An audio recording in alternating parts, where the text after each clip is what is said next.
신앙 고백은 모든 그리스도인들이 갖고 있는 특별한 것입니다.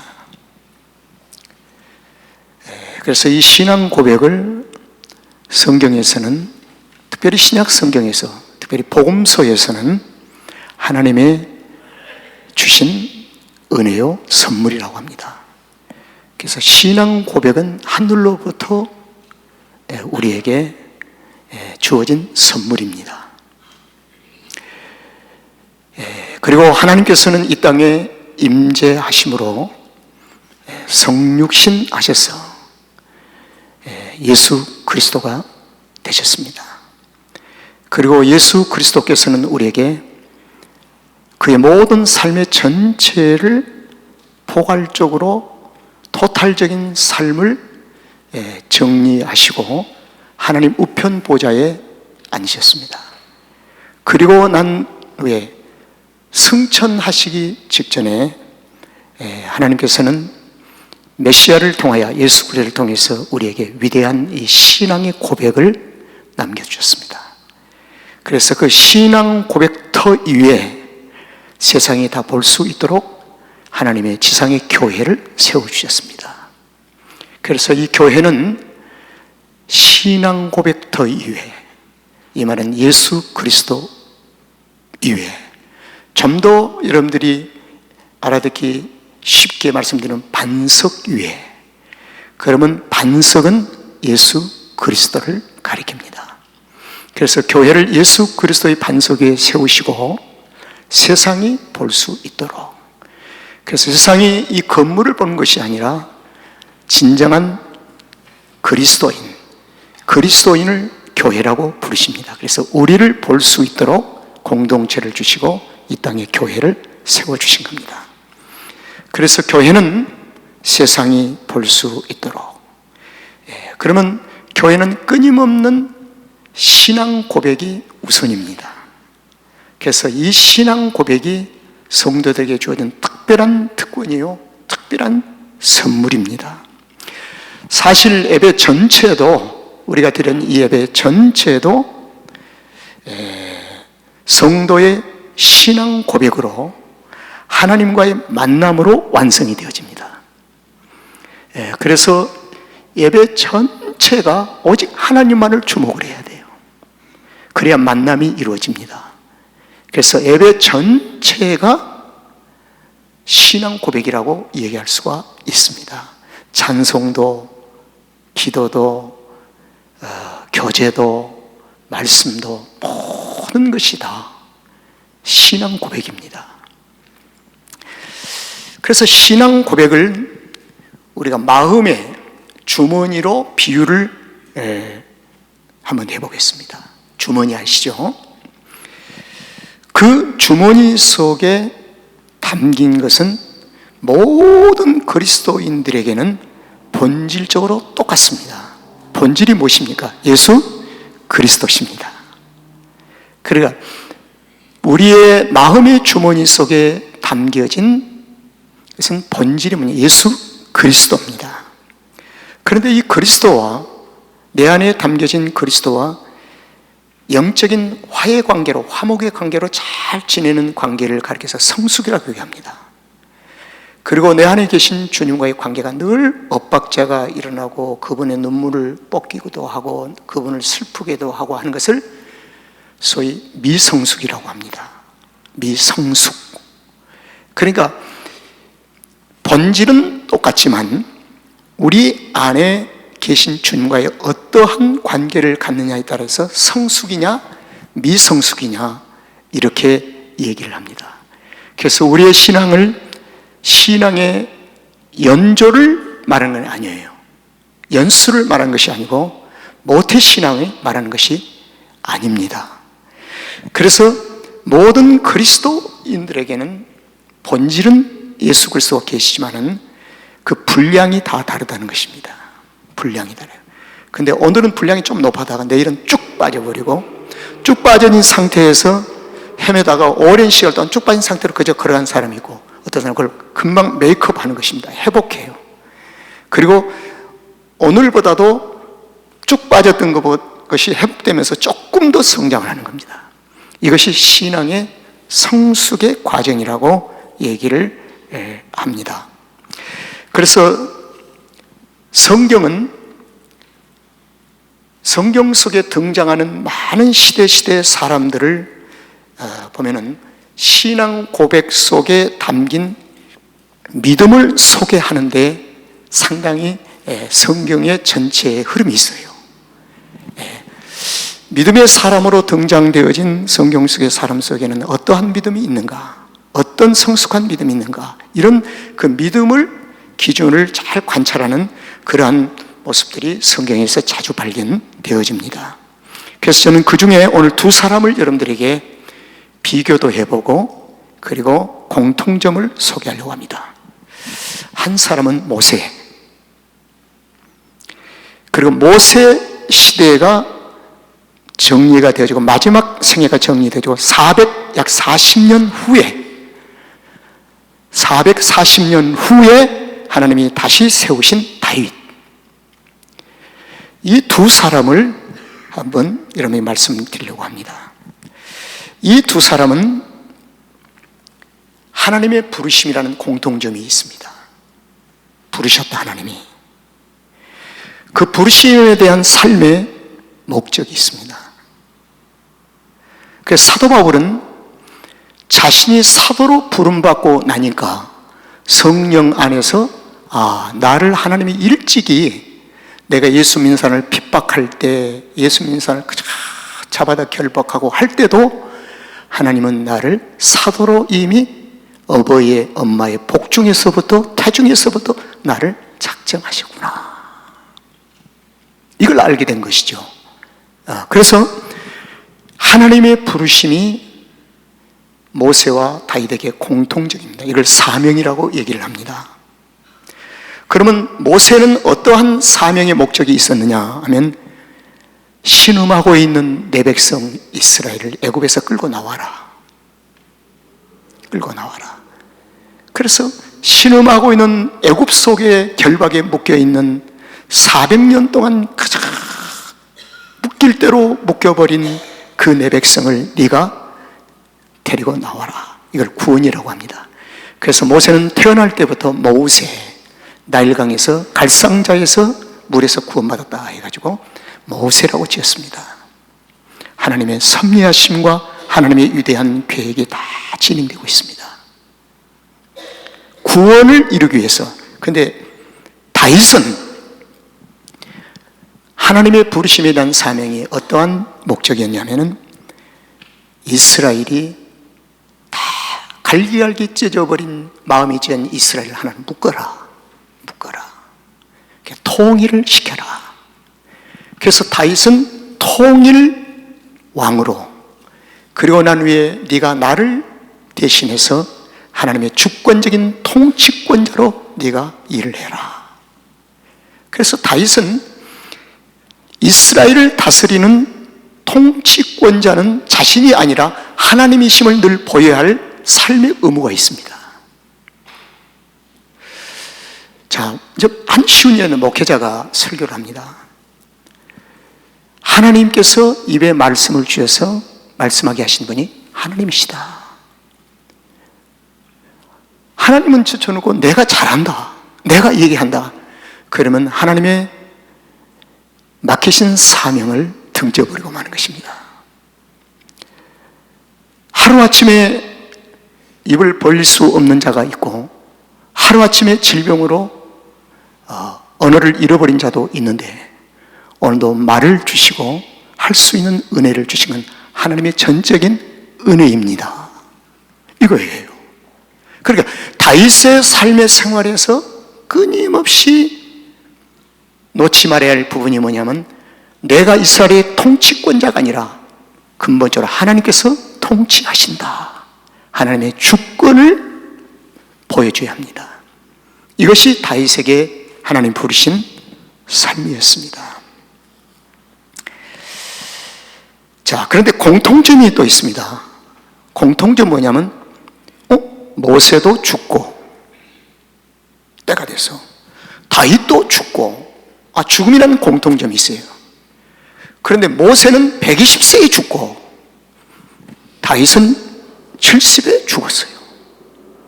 unfair, 불공평하지 않습니까?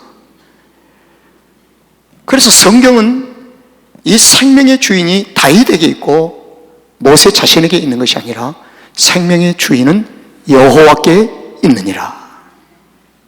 근데 주인 마음대로 하시는 거죠. 주인 마음대로, 주인이 원하시는 대로. 그런데 죽는 장소가 달라요. 모세는 120세에 광야 끝인 모압 평지에 있는 느보산에서, 그 느보산 중에서 가장 높은 비스가산 꼭대기에서 하나님이 모세를 불러내십니다. 올라와라. 그리고 거기서 네 사명이 이제 마쳤다. 네 사명이 마쳤다. 그런데 신명기 34장에서는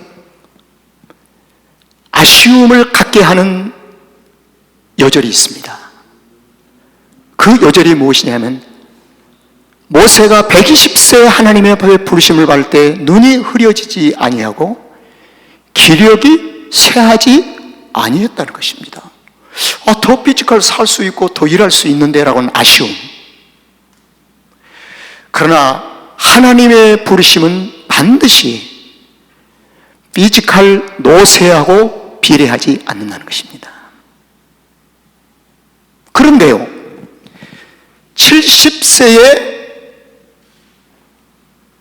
느보산이 아닌 왕궁 안에서, 70세 왕궁 안에서 하나님 앞에 부르심을 받을 때 다윗의 피지컬 상태를 얘기합니다. 다윗은 나이가 많아 늙어서 이불을 덮어도 따뜻하지 아니하더라. 이건 노쇠. 하나님의 기준은 어디인가? 120세의 모세는 기력도 쇠하지 아니하고 눈도 맑고, 다윗은 70세에 소위 기력이 쇠하였고 많이 늙었고 이불을 덮어도 따뜻하지 아니한 그 상태에서 하나님 부르십니다. 여기에 답이 딱 하나뿐이 없어요. 네 사명이 여기까지다. 그거에는 다른 게 없지요. 그래서 살아있는 동안에 나를 살게 하시고 내가 살아있는 동안에 어떻게 주를 위해서 내가 삶을 살 것인가 늘 찾고 또 찾고 또 찾고 하는 것이 그리스도인들의 삶이 되어야 한다는 것입니다.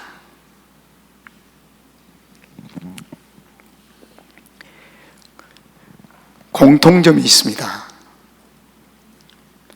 하나님의 사명을 마칠 때 반항하지 아니하고, 반항은 모세는 할 만도 하지요.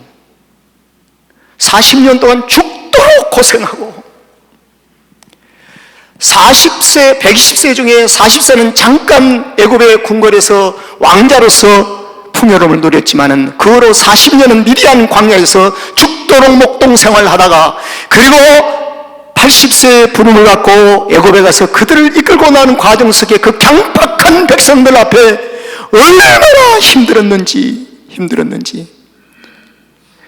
그랬던 40년의 생애 속에 종교를 하면서 이제 비스가산 꼭대기로 나를 부르지 아니했다면, 차라리 내 눈으로 보지 아니했다면 좋겠는데, 성경은 이렇게 얘기합니다. 모세야, 비스가산 꼭대기에 올라 동서남북으로 내가 약속한 땅을 다 보아라. 눈이 흐려지지 않았기 때문에 모든 가나안 땅의 땅끝을 다 볼 수 있는 눈을 가졌으니 너무나 아름다웠습니다. 더 살고 싶습니다. 조금만 나에게 기회를 주십시오. 하나님, 잠깐만. 그러나 그럴 만도 하는데 모세는 여기 한마디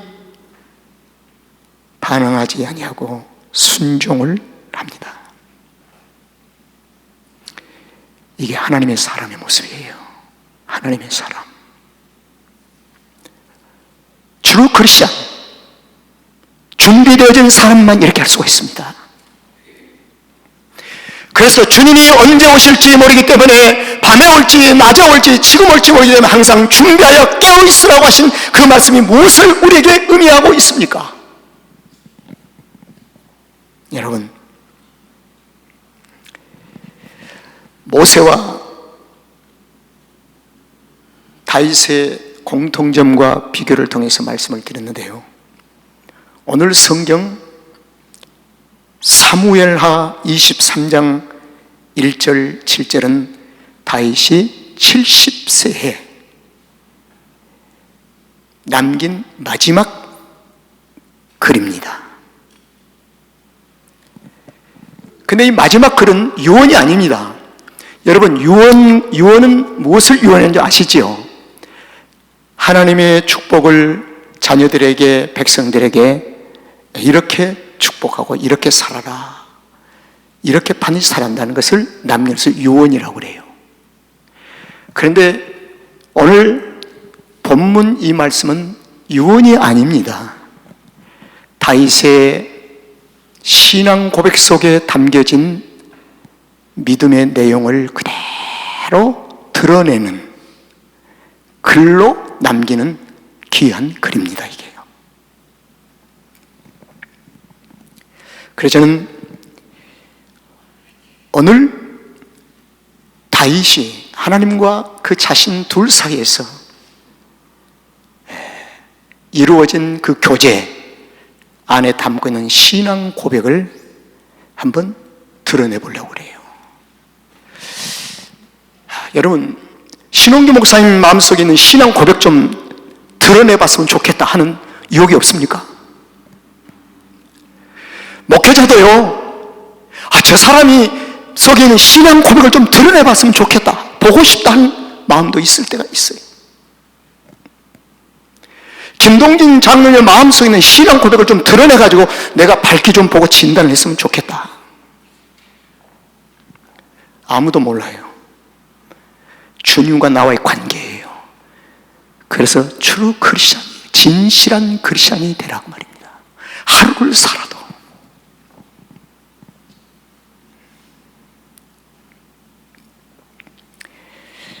다윗이 10대에 하나님의 부르심을 받았습니다.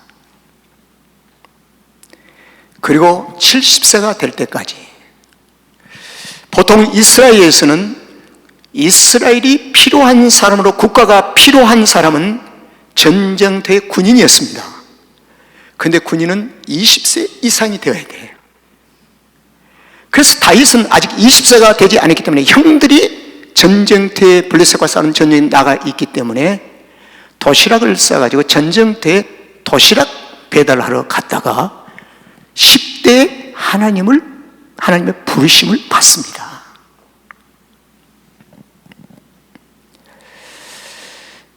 그런데 다윗의 생애를 한번 두 개로 나눠보면 10대에서 부름을 받고 30세가 되기까지 고난과 시련과 핍박이 넘쳐나 버렸습니다. 고난이 넘쳐나고 시련이 하루 이틀이 아니고 30세까지 고난과 시련 속에, 시련이 그의 곁을 떠나지 않았습니다. 그리고 30대가 되어서 다윗은 그때 유대의 왕으로 세움을 받습니다. 7년 동안 유대의 왕으로 있다가 예루살렘으로 회복하면서 37세에 통일 이스라엘 왕이 됩니다. 그래서 왕으로 40년을 통치합니다. 그래서 30세까지 고난과 시련 속에 쫓기고 그러한 삶을 살다가 30세 유대 왕이 헤브론에서 되고 예루살렘에서 이스라엘 통일 왕이 되면서 세월이 흘러 40년을 지나 70세가 되었다는 것입니다. 저는 여기서 이렇게 한번 고난과 시련과 핍박이 있는 30세까지 다윗의 신앙생활을 보니까 나름대로 참 성결하게 살았어요. 진실하게 살았어요. 30세부터 70세 왕의 통치 기간 동안에 엉망진창이 되어버렸습니다. 추락을 해버립니다.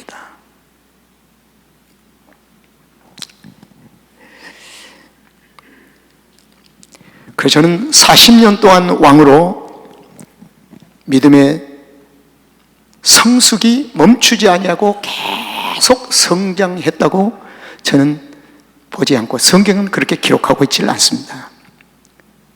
다윗도 성장이 멈출 때가 있었어요. 여러분 시험 들 때 있죠? 시험 들면 멈춰버립니다. 절대로 시험 그 가운데서 신앙이 성장을 안 해요. 그래서 성경은 어떻게 하냐면 시험 든 그 기간을 웨이스팅, 소비된 허비되어버린 기간으로 얘기를 합니다. 그래서 다윗도 시험에 들 때가 있었죠. 퇴보할 때가 있습니다. 그런데 그때마다 아주 중요한 얘기입니다. 그때마다 하나님의 긍휼의 통로가 있습니다. 하나님의 긍휼의 통로. 우리는 하나님의 긍휼함을 입은 자고 하나님의 긍휼 속으로 들어가야만이 사는 자들입니다. 그렇게 믿습니까? 하나님의 긍휼함 속에 들어가야 거기에 생명이 있어요. 하나님의 긍휼함 속에는 메시아가 예수 그리스도의 십자가가 있거든요. 긍휼함으로 들어가지 않으면 생명이 없어요. 그런데 다윗이 추락했을 때 하나님의 긍휼의 통로인 회개를 잘했습니다. 그래서 회개는 하나님의 긍휼함으로 안으로 들어가는 통로입니다. 그래서 이 회개가 소중한 것이랍니다. 업앤다운이 끊임없이 반복되어진 가운데서도 그는 회개하고 다시 들어가고 하는 순간에 다윗의 마음속에 담겨진 신앙 고백의 성숙함이 조금씩 쌓여갔습니다. 자신도 모르게 쌓여가는 거예요. 좀 한꺼번에 많이 쌓여버리면 참 좋겠는데요. 우리가 종종 교회 안에서 많이 쌓인 것을 이렇게 어느 날 부흥회를 하고 나니까 막 은혜 받다고 난리 없어. 야, 그런데 며칠 가서 그냥 모아서 또 쑥 쏟아버리고 맙니다.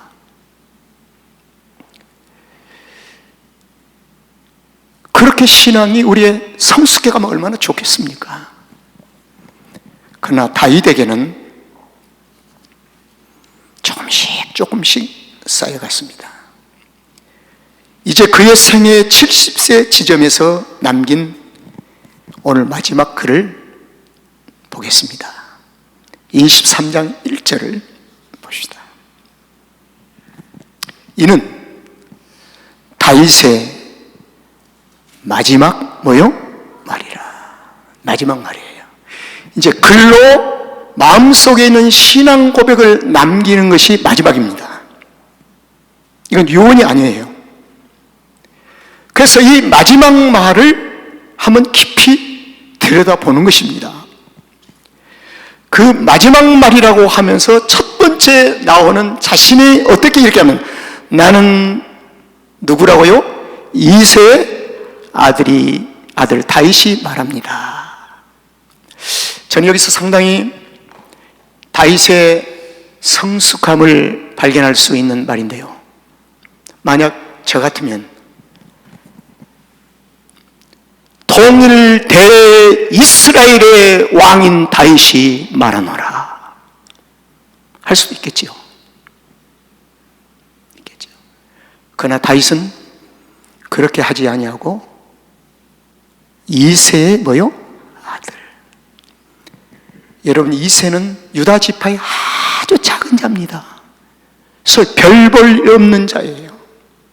별 볼 일 없는 자. 여기에 다윗의 그 성숙함이 묻어나오잖아요. 이 세 아들 다윗이 말하겠습니다. 높이 올리운 자가 말하겠습니다. 하나님께서 이 세 아들인데 천한 사람을 높이 올림 받은 내가 말하겠습니다. 하나님의 올림, 하나님께서 올리시니까.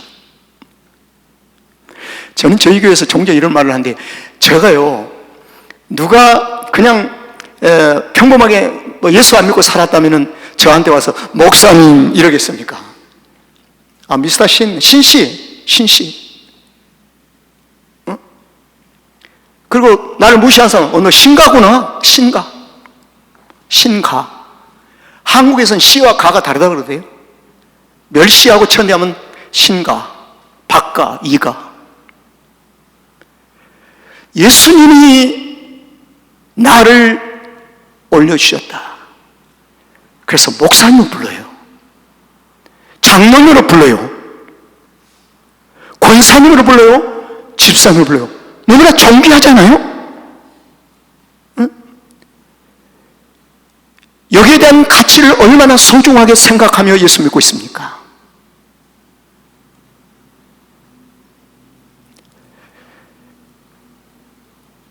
야곱의 하나님에게 기름 부음 받은 자,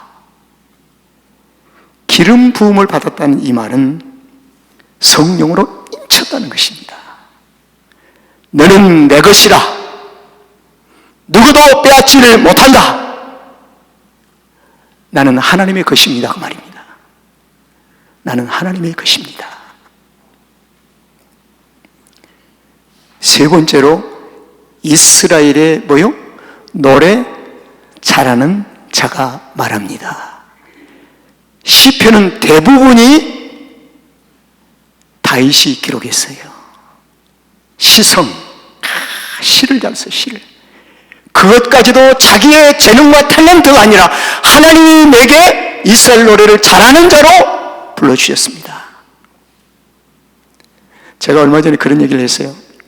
아마 내가 목사가 되지 않고 예수 안 믿었다면 평생토록 내가 노래를 한 곡이라도 불러왔을까? 저는 유행가도 모릅니다.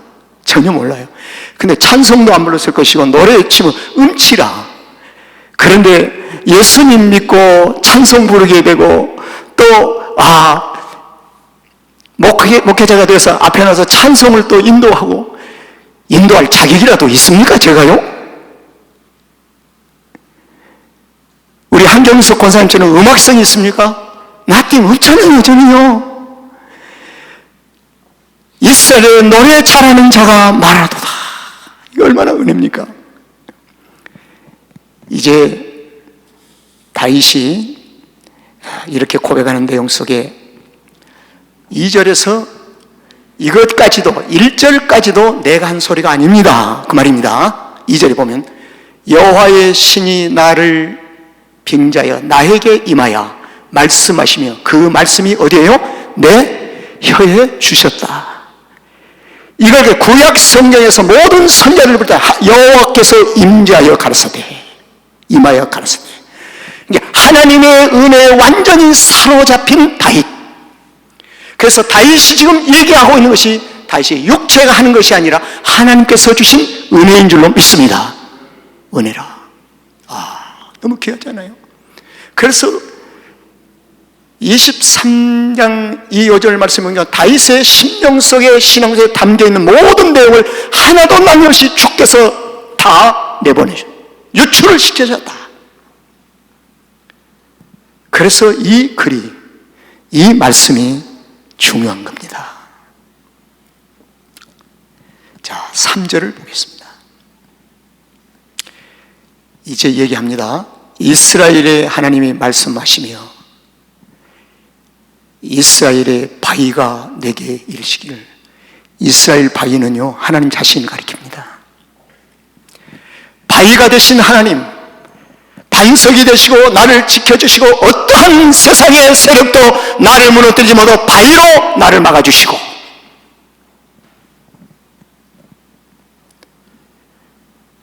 내게 이르시기를 사람을 공의로 다스린 자 되게 해주시고 하나님의 공의를 가지고 이스라엘을 다스리게 하고 하나님을 경외함으로 다스린 자로 나를 세워주셨으니 얼마나 귀합니까 여러분. 이게 좀 70세 마지막 글로 남긴 것입니다.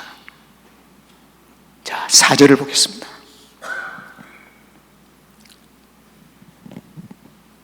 하나님께서 내게 은혜를 주셨으니 내 가정에 하나님께서 하신 말씀입니다. 다윗은 돋는 해 아침 같고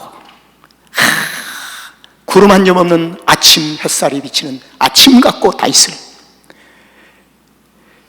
비가 온 후에 광선호 땅에서 우음이 돋는 새풀같이 파란 이슬비를 맞으면서 자라난 새싹 같고 하나님이 나를 그렇게 세워주셨으니 5절 내 집이 하나님 앞에 이같이 아니하냐. 내 집이 하나님이 나로 더불어 이것은 영원한 언약을 세우셨기 때문이다. 영원한 언약을 세우셨기 때문이다. 여기서 더욱더 중요한 것이 뭐냐면 언약은 일방적인 통행이 아니라 더불어 세우신 언약이라는 것입니다. 아주 중요한 일입니다. 더불어. 김장애 장로님과 하나님 사이의 언약은 더불어서 언약이 세워진 것입니다. 언약을 안 지키면 안 돼요. 언약을 지켜야 이른 아침에 구름 한 점 없는 아침 같을 것이요 구름이 없는 이슬비에 아침에 촉촉이 내려앉는 초원 같을 것이요. 그래서 다윗의 삶은 언약을 지키는데 몹시 자존심 상하는 일도 있고 때로는 힘든 일도 있지만 언약을 지키는데 삶을 하나님 앞에 드린 것입니다. 따라합시다. 더불어. 따라하세요. 더불어 영원한 언약을 견고하게 세우셨다. 견고하게 세우셨다. 여러분, 언약을 외면하면 그리스도인들의 삶은 엉망이 되어버립니다. 그냥 평탄에 가는 것 같은데 속사람과 삶의 생활은 엉망이 되어버리고 말아요. 그래서 그리스도인들은 세상 것을 보지 말고 주님과 나의 관계 속에서 이 언약을 잘 견고하게 세워서 언약을 지키는데, 이렇게 말하는 신홍기 목사는 어떤 거야? 나도 엉망이 될 때 많아요. 무너질 때가 참 많아요. 그러나 다시 돌아오는 것이 중요하잖아요. 회개하고 십자가를 붙잡는 것이 중요하잖아요. 다시 돌아오는 겁니다.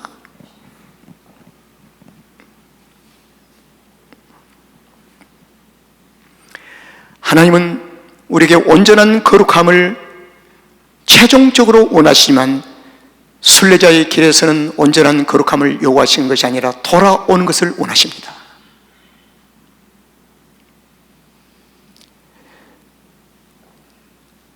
내 집이 하나님 앞에 이같이 아니하냐. 하나님이 나로 더불어 영원한 언약을 세워서 만사에 구비하고 만사가 다 잘되게 하시고 경고케 하셔서 나의 모든 구원과 나의 모든 소원을 어찌 이루어 주시지 않겠느냐 그 말입니다. 하나님, 나 이렇게 해주세요. 이것보다 더 중요한 게 있어요. 언약을 바로 지키면 모든 것을 다 해주시겠다고 약속하신 거예요. 그래서 좀 저희 교회에서 근래에 강청과 강구도 중요하지만 하나님 앞에 하나님이 요구하신 것이 무엇인가를 먼저 듣는 것이 중요하다고 강조하고 있는 것입니다. 자, 마지막 6절입니다. 6절과 7절은요 5절과 6절 사이에 삶의 국경이 있습니다. 국경. 아주 건널 수 없는 국경이 있어요. 5절까지는 하나님 안에 있는 크리스찬을 가리킵니다. 그런데 6절부터는 사악한 자를 가리켜요.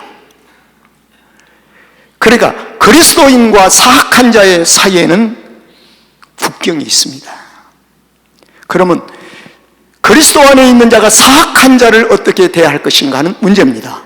이 말은 세상 나라와 하나님의 나라의 사이에 국경이 있는데, 하나님의 나라에 속한 자는 세상 나라를 어떻게 대처하며 살아갈 것인가 하는 문제입니다. 그런데요, 사악한 자는 다 내어 버리울 가시나무 같으니 이는 손으로 잡을 수 없을 만큼 사악하다. 가시나무. 여러분, 가시나무는 중동 팔레스타인에서 이렇게 소개가 되어집니다. 농부가 밭을 이제 씨를 뿌리려고 밭을 갈기 전에 가시나무들이 많아요. 그런데 가시나무를 그대로 두고 밭을 갈면 농사를 지을 수가 없어요. 그래서 먼저 힘들고 어려워도 가시나무를 다 드러내는 것입니다. 드러내는 거예요. 그리고 난 후에 밭을 갈고 물을 주고 씨를 뿌리는 겁니다. 여러분, 그리스도인은 육체와 함께 육적으로 생활하면서 밭을 가려고 합니까? 우리의 육체를 그대로 지금 한 발짝 그대로 두면서 무엇인가 열매를 맺기를 원하십니까? 아니지 않아요. 시간 낭비. 저와 여러분이 묻습니다. 그렇게 크리스천의 삶을 살고 싶습니까? 인생은 제한된 삶인데요, 70이 될지 120년이 될지 모르는데 어떻게 이렇게 살겠습니까? 큰 도전이지 않습니까? 도전. 가시나무를 다 걷어내고 난 후에, 가시나무 걷어내는 것이 힘들지요. 손도 상하기다. 이걸 가리켜서 영적인 회개라고 합니다. 가시나무를 걷어내는 과정을 영적인 회개라. 아픔이 있어요. 아픔. 그 가시나무는 손으로 잡을 수가 없다. 손잡고 같이 갈 수가 없다. 내 손을 상할 뿐이다. 그 말입니다. 결코 동행할 수 없다, 동맹할 수 없다, 연합할 수 없다는 의미를 가지고 있습니다. 자, 마지막 7절은 이렇게 결론을 내립니다. 그것들을 만지는 자는 가시나무를 만지는 자는 반드시 가져야 할 것이 하나 있다. 무엇이 있어야 한다고요? 창과 칼과 철과 뭐요? 창자루. 철과 이 창자루는 성령의 검을 가리킵니다. 성령의 검은 방어용이 아니라 작살내는 거예요.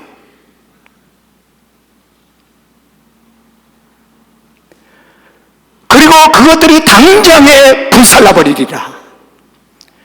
타협의 대상이 아니라는 것입니다.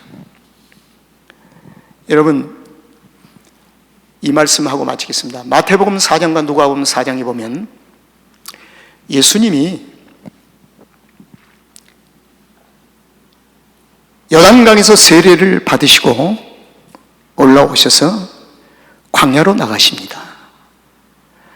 광야로 나가시면서 40일 동안 금식하십니다.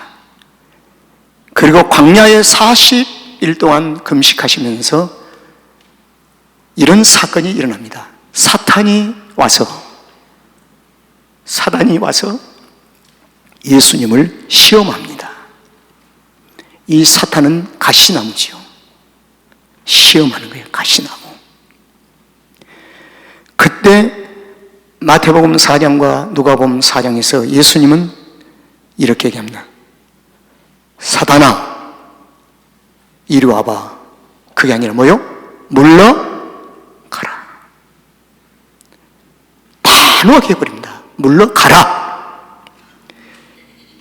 주 너의 하나님께 경배하고 다만 그를 섬길 것이니라. 그리고 그 다음에 사람이 떡으로, 성경을 잘 보세요. 사람이 떡으로 살 것이 아니요, 그게 아니요, 사람이 떡으로만 살 것이 아니라 이 말은 우리의 삶의 의식주도 하나님이 인정하신 겁니다. 사람이 떡으로만 살아서는 안 된다. 그건 육체를 말하는 겁니다. 사람이 떡으로만 살 것이 아니요 하나님의 입에서 나오는 모든 말씀으로 살 것이니라. 아멘. 그렇습니다. 오늘 다윗의 짧은 글 속에 남겨진 중요한 신앙 고백을 두 가지로 정리됩니다. 하나님의 통치, 모든 것이 하나님의 통치권 속에 있습니다.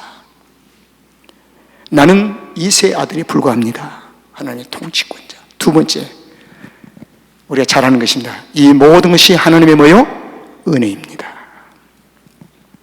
이 모든 것이 하나님의 은혜입니다. 은혜가 아닌 것이 하나도 없습니다. 이 표현이 오늘 성경 본문 속에서 고백 속에 담겨진 성숙한 신앙에 대한 제목을 붙이게 된 동기입니다. 기도하겠습니다.